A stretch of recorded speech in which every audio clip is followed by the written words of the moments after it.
Assalamualaikum warahmatullahi wabarakatuh. Apa kabar anak-anak kelas 2 AB? Kelas 2 AB ya, Bu Ari ngajarnya SKI A dan B. Kita sekarang kembali di pembelajaran sejarah kebudayaan Islam.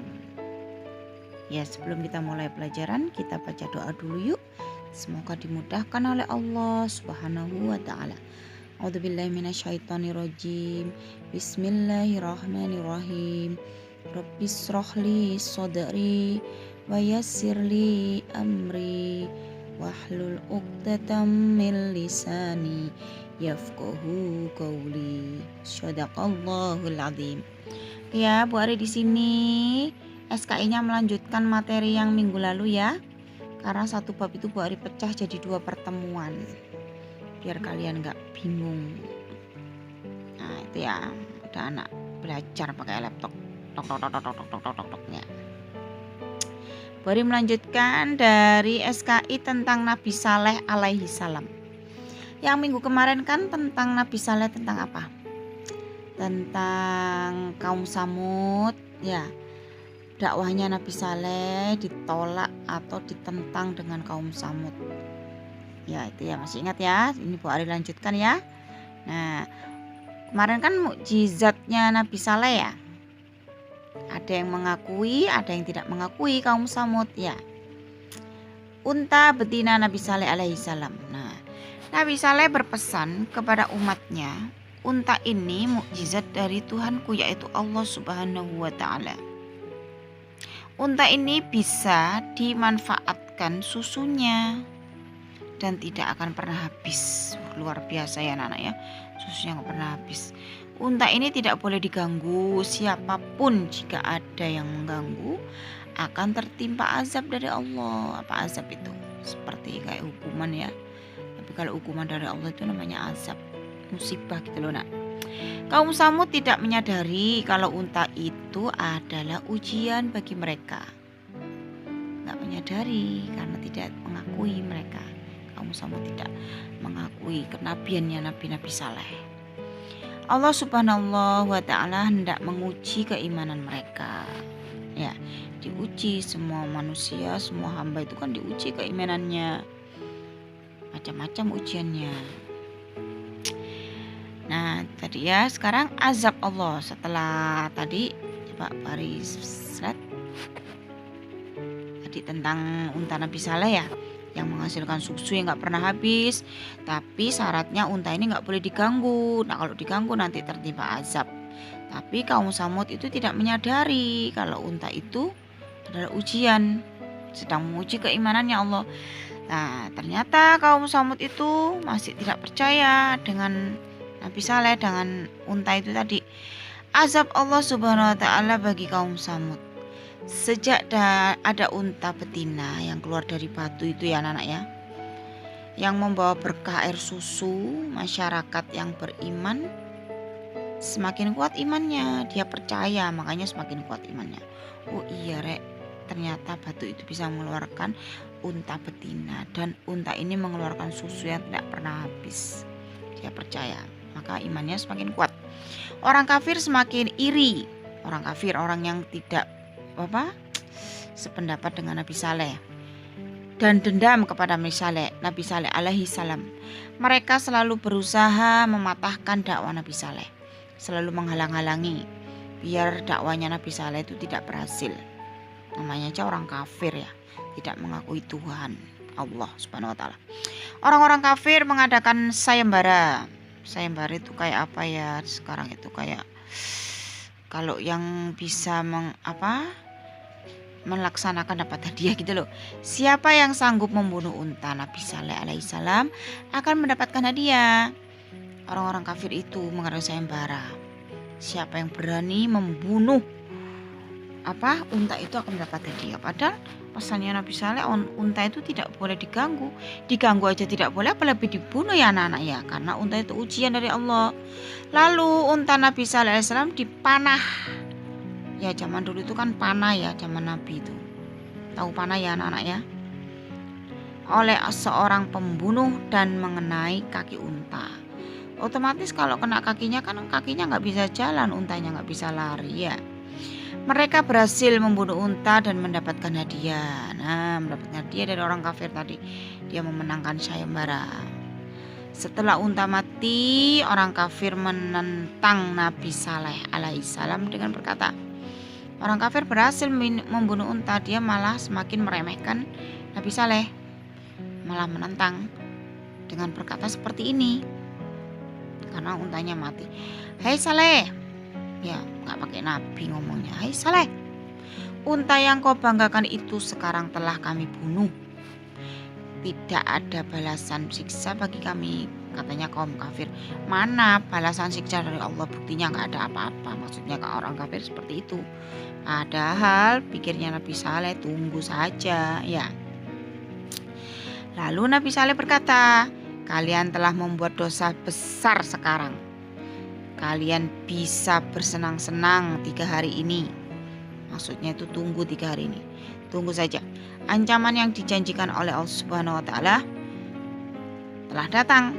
Waktu 3 hari terlewati, yang seharusnya 3 hari itu ada kesempatan untuk kaum Samud bertobat sebelum azab Allah datang. Maksudnya Nabi Saleh gitu, bertobatlah dalam 3 hari sebelum azab Allah datang, karena azab Allah itu nyata.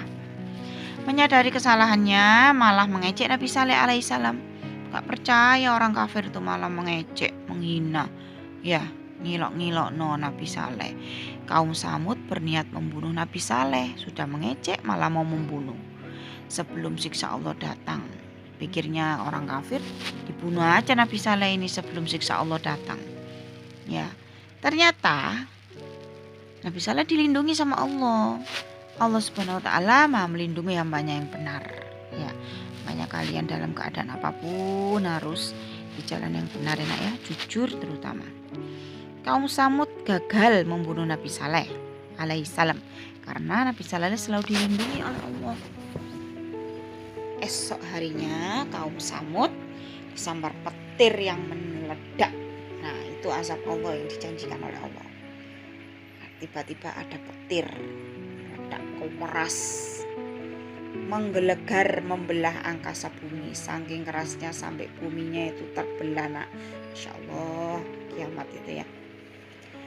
Allah Subhanahu wa Ta'ala juga murka. Murka itu marah besar dengan kesombongan kaum Samud. Karena kaum Samud itu sombong, namanya orang kafir itu sombong, merasa bisa semuanya, merasa punya semuanya ya. Dan gempa menghancurkan rumah-rumah yang megah. Rumah-rumah yang dipahat itu loh dari gunung itu hancur. Padahal dari gunung yang anggapannya orang kafir itu megah, gak akan roboh. Tidak ada seorang pun yang selamat kecuali pengikutnya Nabi Saleh alaihissalam.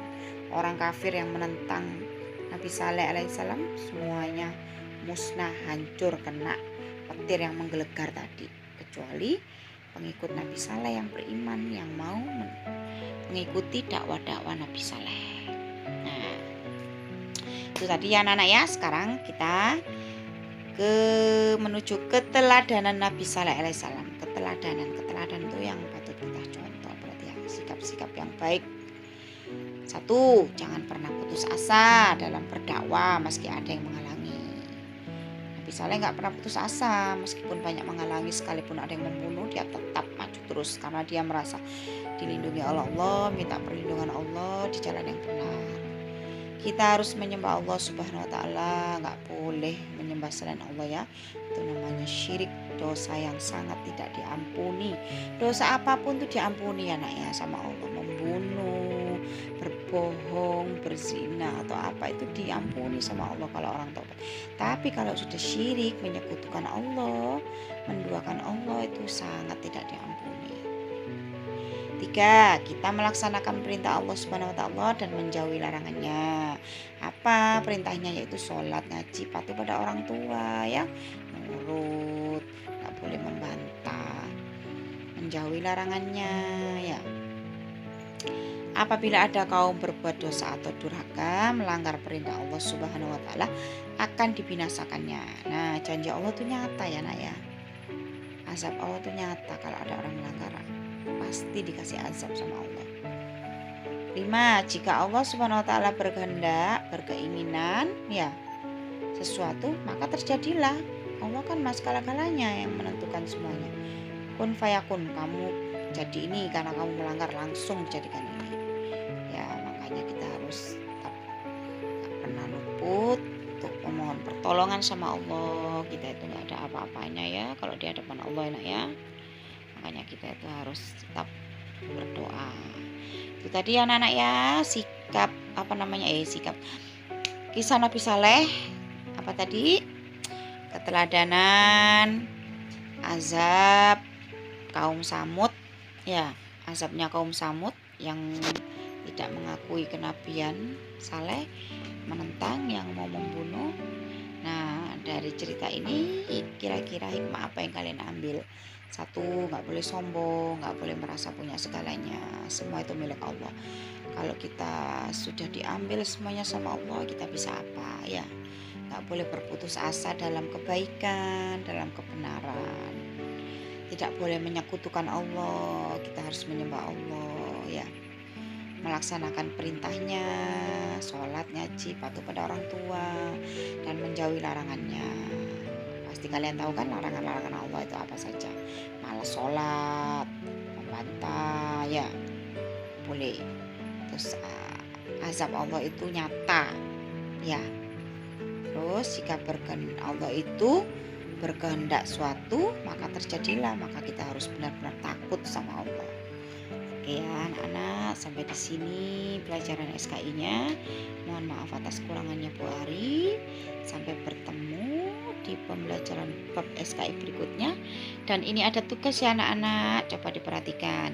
Tugas SKI di buku paket, dikerjakan di buku paket halaman 14 saja, yang Romawi 2. Difoto, dikirim ke WA-nya Bu Ari.